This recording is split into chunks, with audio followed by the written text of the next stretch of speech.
Welcome to the Boss Squad Podcast, everybody. I'm your host from the East Coast, Gene the Man 94, here to give you guys a review of NXT Takeover Back to Brooklyn. Excellent show. Just to start off, all the matches were great, and I pretty much got all of them wrong.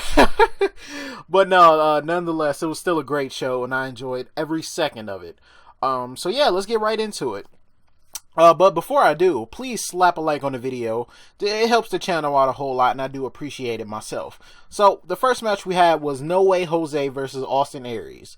And this was a great match. People said they didn't have, pretty much any high expectations for this match, but I thought it was great. Aries did not want to take Jose serious, but he had to show he could bring the fight to him. So, No Way Jose was aggressive, just like when he chased him down in on NXT a few weeks ago. He was relentless. Like, he had fun on his entrance, but when the match started, it was time to get down to business. But what happened is Aries was finally able to take over, pun intended, and he got into a wrestling match with Jose. And of course, Austin Aries is one of the best at actual wrestling, so he got him, weakened down and was able to put him into the last chancery. But Jose didn't tap out. He fought out of it and started fighting back. But in the end, Aries put him back in the last chancery, and by then he was, weakened enough to the point where he had to tap out. Great start in the match to kick off the show. So Austin Aries won that match. But after the match, Aries put him back into the last chancery again. And, was just trying to add insult to injury. And then Hideo Itami came out to make the save. And he just started kicking Aries' ass. And then he hit him with a GTS. The crowd went crazy. We haven't seen a GTS since CM Punk was in WWE. So, of course, the crowd was going to go crazy for that. And, yeah, so I guess that's going to be Hideo Itami's next rivalry. He just came back a few weeks ago to NXT. And now he has a good rivalry. And I can't wait to see this. This is going to be a great rivalry between these two. So next we had the debut of Ember Moon, and she was facing off against Billie Kay. It was a more competitive match than I expected, but, that's what NXT does. They give people a chance, so I should have known that. Ember Moon is a very talented woman from the indies who's, she's going to be making waves in the NXT pretty soon. Billie Kay is impressive as well, and, she had her nice little moments in the match. She had, Ember in a Widow's Peak, but she couldn't put her away, of course. Man, Ember's look, like, she's going with the whole blood moon thing. Like, her eyes were, like, blood red. They had the little special contacts for her. She just, she looked like a beast. And, she did her finisher. I forgot what it's called, but it's a flying stunner off the top rope. Like, she dives off the top rope, catches you, and stunners you. Freaking incredible. I've never seen that before. So, freaking amazing move. And, of course, Ember Moon picked up the victory. Next, oh my god, we had Mr. Glorious himself, Bobby Roode versus Andrade, Cien, Almas. Now, before we even talk about the match, let's talk about Bobby Roode's entrance. That was amazing. This man ascended from the heavens above. He ascended from... He had this little structure that lowered him down. He had just like the heaven clouds in the background of him while his music played. It was just incredible entrance. Only some NXT would do.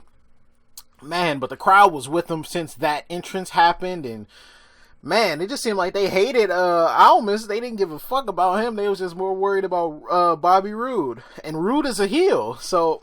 but, Almas is talented enough. He got the crowd cheering for him with, some of the moves he was pulling off.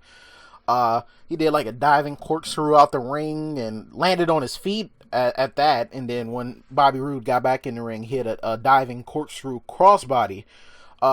He has a very extensive move set, and, he's very impressive. He's got the high-flying luchador-ish skills. And, yeah, they both, was going after each other.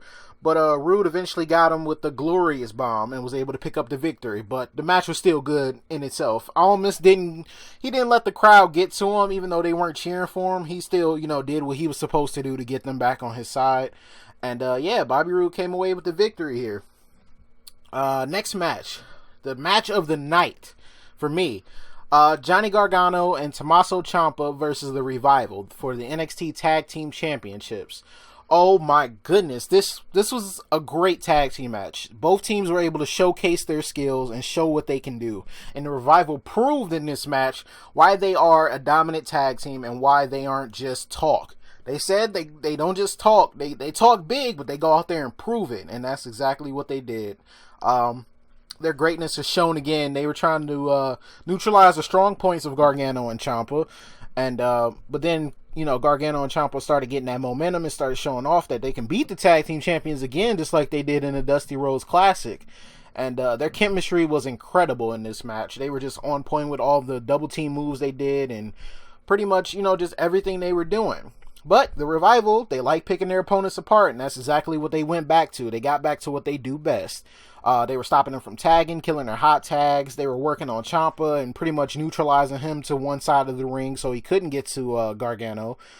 Using the ref to their advantage, distracting him, hitting double team moves, preventing Gargano from being on the ropes to get a tag from Ciampa. They were just doing everything in their power. And then Ciampa started to come back. He had this nice armbar on Dawson. I thought it was over. Like, there were so many near falls and near submissions in this match. But Dash Wilder saved him from tapping out.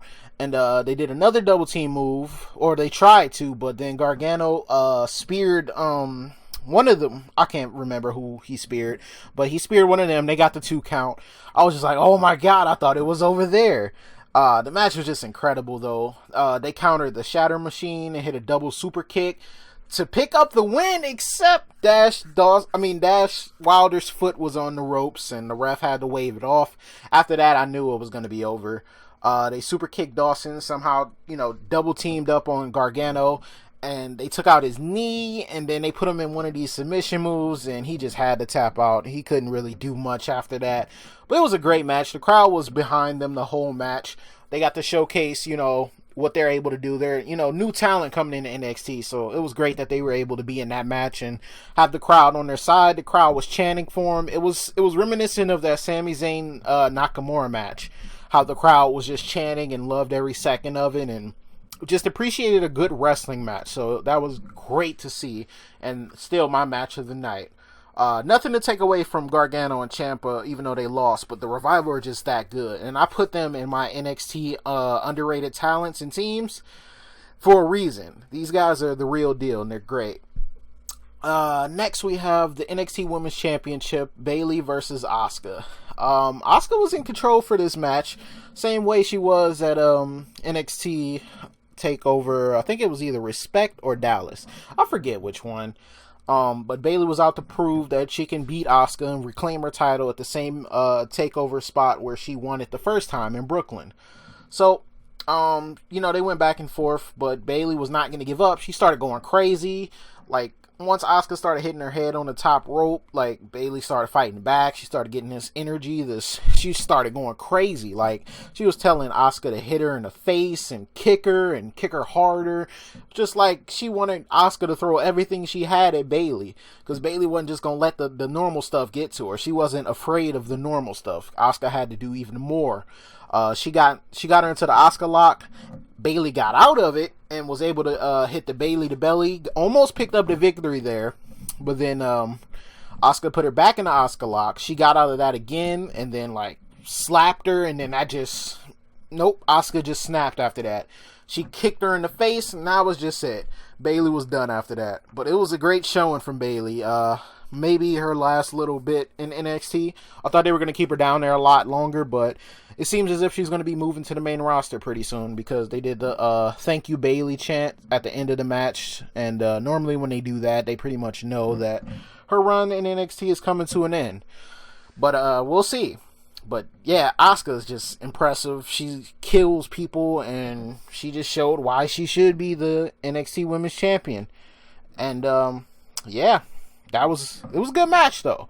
Definitely a good match. It showed Bayley's heart, but it showed, the unstoppableness of Asuka. She still hasn't lost a match. And speaking of not losing matches, that brings me to our main event. Samoa Joe versus Shinsuke Nakamura for the NXT Championship. Nakamura's entrance, he had his violin player who helped create his theme song. He was actually there playing the violin live for his entrance. That was pretty sweet. Nice, cool addition to the entrance. Didn't really expect it. From the beginning of the match, you knew it was going to be crazy. Like, before they could even announce them, they were already trying to fight each other, and all night they had Samoa Joe just escorted by security so he wouldn't go after Nakamura, because he's been trying for the past couple of weeks, because he thought, Nakamura was just playing around with him and taking him too lightly. But this match, Joe showed why he was the NXT champion. Like, a lot of offense from him. Shinsuke didn't really get a chance to get a lot of offense in. It was all Joe for most of the match, pretty much. Shinsuke fought back though, but I cannot stress enough how Joe was kicking this man's ass. He was beating this man to a pulp. He was doing everything. He was showing why he is the one who introduced strong style to the United States and, brought that over. But he was relentless. He was just like doing everything. I mean, everything. He was diving outside the ring and putting him in submission holds and picking apart body parts on this man. Like, he did not care. He was going to kill him. But Nakamura, in the end, was able to fight back. And Joe put him in the Muscle Buster, and he kicked out. And then Joe got hit with the King Shasa, and he kicked out of that too. I'm like, oh God, I don't know what's going to happen here. And I literally thought in my predictions that Samoa Joe was going to retain the title. But, Shinsuke wasn't having none of that.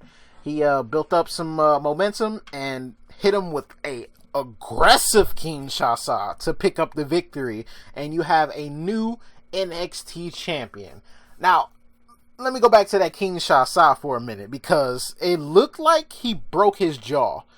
And the ref even threw up the X's like, it's an emergency. So, I don't know if Joe's jaw is broken, but it looked like it could have been. He put some aggression on that. But other than that, though, great show. Only one title changed hands, which I predicted differently, but I'm alright with that. I'm not really too upset with anything that happened. Some new rivalries are getting started, and, people might be getting called up pretty soon, so we'll see. I don't know what they're going to do with Samoa Joe, though. I thought he was going to be down there for a while. He's already lost the NXT Championship. He's only had it for maybe about 2 to 3 months, so I don't know what they're going to do with him. But I hope he's not too hurt. I hope his jaw isn't broken. But, man, Nakamura, man, I don't know. His resiliency is on 10. He got the perfect 10 resiliency. That's just crazy to me. But, I enjoyed the show, 100%. All throughout the show, I very much enjoyed it. It was a great wrestling show. I didn't get mad at any points of it. But, yeah, so let me know what you guys thought of NXT TakeOver Back to Brooklyn. Like I said, I thought it was a good show. Let me know what you guys think down in the comment section down below. And I'll talk to you guys tomorrow, because SummerSlam's tomorrow. So, yeah, I'll talk to you guys then. Thank you guys for watching. I do appreciate it. Peace.